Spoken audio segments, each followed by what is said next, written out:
खबर बड़ी है। अमेरिकी राष्ट्रपति डोनाल्ड ट्रंप ने गजा में 60 दिनों के युद्ध विराम का ऐलान किया है। जी हां, इस्राएली प्रधानमंत्री बेंजामिन नेतन्याहू अमेरिका पहुंचने वाले हैं और उससे पहले नींव रखी जा रही है गजा में शांति की, गजा में युद्ध विराम की। इस बात का ऐलान खुद डोनाल्ड ट्रंप ने किया। अमेरिकी राष्ट्रपति डोनाल्ड ट्रंप ने क्या कहा कुछ देर बाद, मगर आज कुछ सवालों के जवाब देने बहुत जरूरी हो जाते हैं। क्या बेंजामिन नेतन्याहू पर युद्ध अपराधों को लेकर केस चलेगा? ये वो शख्स है जिसने गाजा में 60,000 बेकसूरों को मौत की घाट उतार दिया। ये वो शख्स है जिसकी इस्राएली सेना ने राहत शिविरों पर गोलियां चलाई और अब तक कम से कम 600 वो लोग मारे जा चुके हैं दोस्तों, जो राहत के लिए राहत शिविरों में आए थे। उनके पास हथियार नहीं थे, मगर बावजूद इसके इस्राएली सेना ने उन पर गोलीबारी की। बड़ा प्रश्न ये कि क्या बेंजामिन नेतन्याहू जेल जाएंगे? युद्ध अपराधों को लेकर उन्हें सजा मिलेगी, क्योंकि यह शख्स दो तरफ से घिरा हुआ है। इस्राएल के अंदर इनके खिलाफ भ्रष्टाचार को लेकर केस चल रहा है। कई देशों में अगर बेंजामिन नेतन्याहू कदम रखेंगे तो उन्हें गिरफ्तार किया जा सकता है। और जो उन्होंने गाजा में किया, लेबनान में किया, वो युद्ध अपराधों में आता है। जी हां, क्योंकि जिस तरह से राहत शिविरों में बेकसूर गाजा वालों पर, फलस्तीनियों पर गोलीबारी की गई, ये किसी युद्ध अपराध से कम नहीं है। और स्वाभाविक सी बात है, अगर इस मुद्दे को टटोला जाएगा, इसकी जड़ों में हम जाएंगे, तो आप सीधे तौर पर इस शख्स तक पहुंचेंगे और वो हैं इस्राएली प्रधानमंत्री बेंजामिन नेतन्याहू। बहरहाल यह एक ऐसा मुद्दा है जिसे दुनिया नजरअंदाज नहीं कर सकती, अमेरिका नजरअंदाज नहीं कर सकता। आज बेशक इस युद्ध विराम के बहाने इस्राएल को छूट मिल रही हो, मगर दुनिया का निजाम रहा है। बेंजामिन नेतन्याहू अपने गुनाहों से बच नहीं सकते। सबसे पहले मैं आपको बतलाना चाहता हूं कि डोनाल्ड ट्रंप ने क्या ऐलान किया आपकी स्क्रीन पर। मेरे प्रतिनिधियों की इस्राएल के साथ आज लंबी और फ्रूटफुल बैठक हुई। इस्राएल ने 60 दिनों की सीज फायर के लिए जरूरी शर्तें मान ली है। इस दौरान हम सभी पक्षों के साथ मिलकर युद्ध खत्म करने की कोशिश करेंगे। कतर और मिस्र, जिन्होंने शांति लाने की कड़ी मेहनत की है, यह आखिरी प्रस्ताव देंगे। मैं उम्मीद करता हूं कि हमास इस डील को स्वीकार कर ले, क्योंकि यह मौका फिर बेहतर नहीं होगा, बस और खराब होगा। इस मामले पर ध्यान देने के लिए धन्यवाद। इस बात का ऐलान स्वयं डोनाल्ड ट्रंप करते हैं जब वो पत्रकारों से मुखातिब होते हैं। सुनिए डोनाल्ड ट्रंप ने किस तरह से इस बात का ऐलान किया।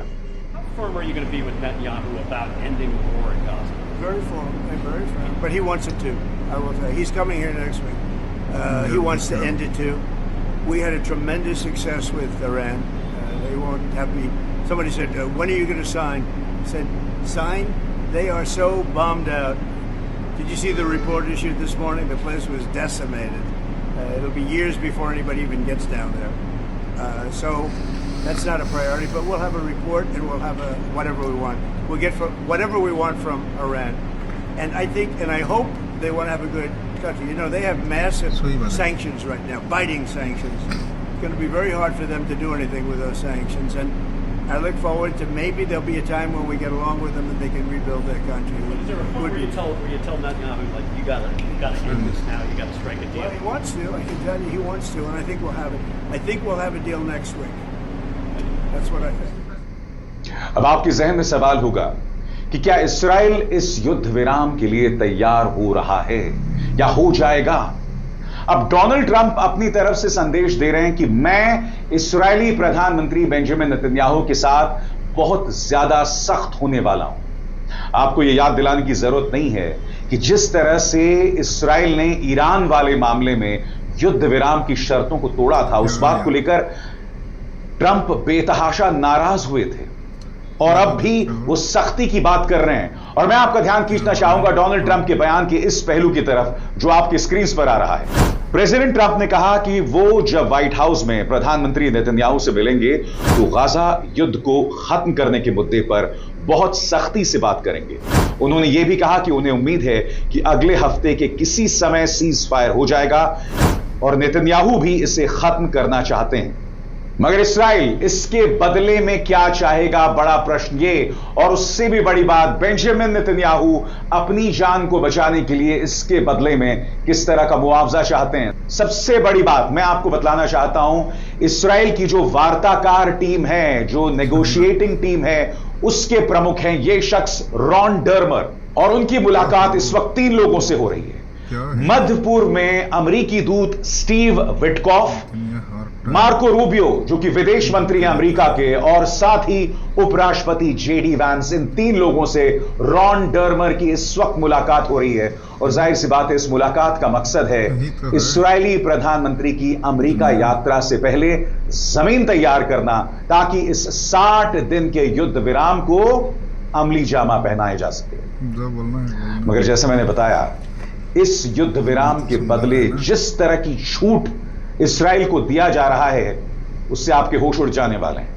और मैं आपका ध्यान खींचना चाहूंगा जिस तरह की छूट अमेरिका इस्राएल को दे सकता है, और इसमें डिप्लोमैटिक कॉम्पनसेशन भी शामिल है। सही सुना आपने।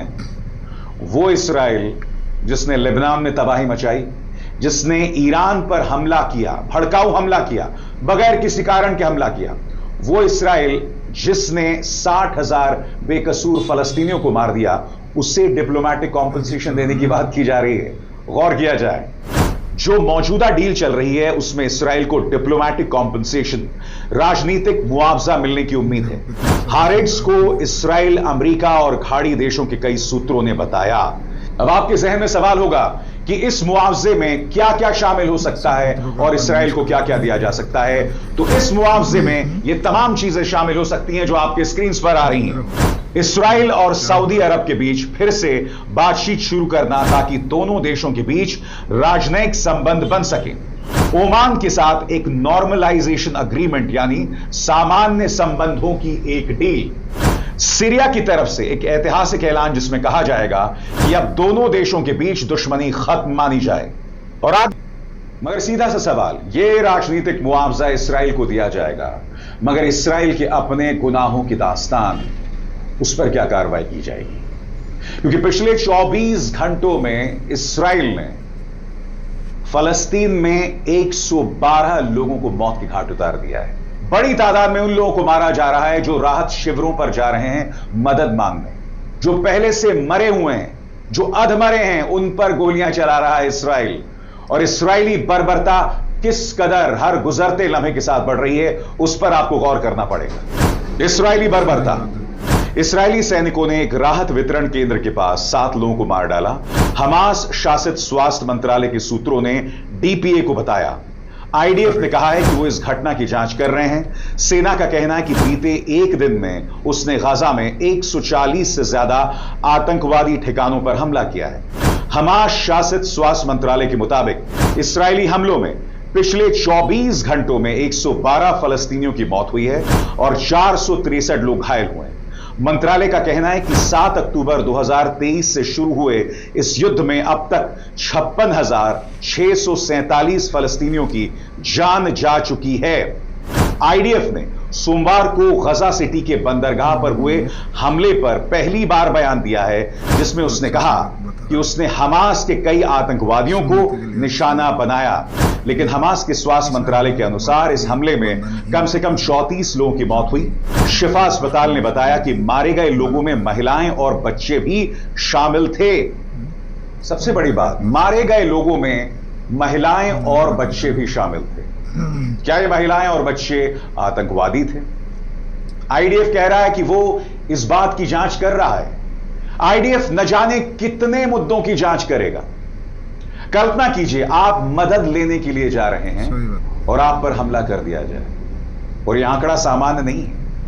जो फलस्तीनी मदद मांगने जा रहा था, कम से कम 600 ऐसे लोगों को मौत की घाट उतार दिया गया है। और अब जो मैं खबर आपको बताने वाला हूं ना, आपके होश उड़ जाने वाले हैं। क्या आप जानते हैं कि आईडीएफ ने या इस्राएल ने अपने बच्चों के अंदर इस कदर नफरत भर दी है कि खबरों के मुताबिक इजरायली सेटलर्स जो फलस्तीनियों के खिलाफ हिंसा कर रहे हैं, उन इजरायली सेटलर्स में माइनर्स शामिल हैं। यानी कि वो जो 18 साल से कम हैं, यानी कि वो जो 13 साल से कम के भी हैं। जी हां, सही सुना आपने। फलस्तीनियों के खिलाफ जो हिंसा कर रहे हैं उनमें इस्राएली बच्चे भी शामिल हैं और इस बारे में राहत कामों में जुटे एंटन गुडमैन क्या कहते हैं, इस पर गौर किया जाए दोस्तों। हिंसा में इस्राएली नाबालिगों की मौजूदगी। वेस्ट बैंक में जब मैं मानवाधिकारों से जुड़ा काम करता हूं तो एक चीज जो मुझे लगातार परेशान करती है वो है इजरायली सेटलर्स की हिंसा में बच्चों की मौजूदगी। दक्षिणी हेब्रॉन हिल्स में अभी आप सभी देख रहे हैं राइट न्यूज़ आर चैनल को। प्लीज़ आप सभी लोग मेरा यह नया चैनल राइट न्यूज़ आर को सब्सक्राइब कीजिए और अच्छा से अच्छा न्यूज़ हर टाइम देखते रहो, क्योंकि आजकल जो न्यूज़ होता है वो हर घाटिया भी न्यूज़ होता है, लेकिन मैं जो न्यूज़ देते रहता हूँ राइट न्यूज़ आर पे, रवीश कुमार, अभिषेक शर्मा, ये दो व्यक्ति इतना अच्छा से अच्छा न्यूज़ बताता है, इसलिए वो दोनों से व्यक्ति का जो मेन इम्पोर्टेंट न्यूज़ होता है वो मेरा चैनल पे मैं अपलोड करते रहता हूँ और अगले तक करते रहूँगा। इसलिए आप सभी लोगों को मैं एक दिल से बात बताता रहा हूँ जो प्लीज़ आप लोग मेरा यह चैनल पे सब्सक्राइब कीजिए और जो वीडियो मैं अपलोड करूँगा तुरंत आप लोग को मिल जाएगा। दोबारा से मैं आपको रिक्वेस्ट करता हूँ, please subscribe my right news our channel को। आप सभी मेरा साथ जुड़ जाइए। Thank you. हर टाइम अच्छा रहता हो, खुश रहो।